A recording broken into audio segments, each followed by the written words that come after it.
चांदवडला computer class चालक आणि मित्रांकडून विद्यार्थिनीचा विनयभंग करण्यात आलाय। चांदवड पोलिसांमध्ये दोघांविरोधात गुन्हा दाखल करण्यात आलाय। शहरातील मध्यवर्ती ठिकाणी असलेल्या कम्प्युटर क्लास संचालक आणि त्याच्या मित्राने क्लासला आलेली विद्यार्थिनीचा विनयभंग केला म्हणून पीडित मुलीच्या तक्रारीवरून दोघांविरोधात चांदवड पोलिसांत गुन्हा दाखल करण्यात आलाय। शैक्षणिक क्षेत्राला काळीमा फासणारा हा प्रकार घडल्यानं शहर आणि परिसरात एकच खळबळ उडाली आहे।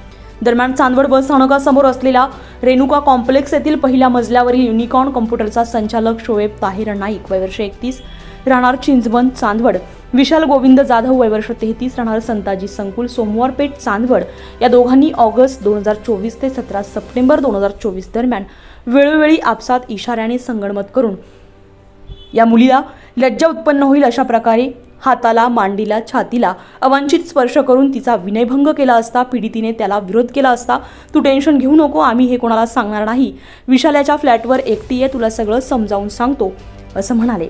ही मुलगी बाहेर जाण्याचा प्रयत्न करू लागली, मात्र आरोपितांनी तिची वाट अडवून तिला थांबवून धरलं।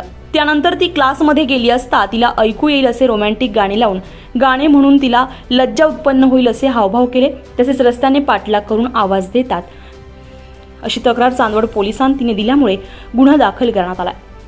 त्यांना आज चांदवड न्यायालयामध्ये हजर केलं असता न्यायाधीशांनी त्यांना न्यायालयीन कोठडी सुनावत नाशिक कारागृहामध्ये रवानगी करण्यात आली आहे। पोलीस निरीक्षक कैलास वाघ सदर गुन्ह्याचा अधिक तपास करत आहेत।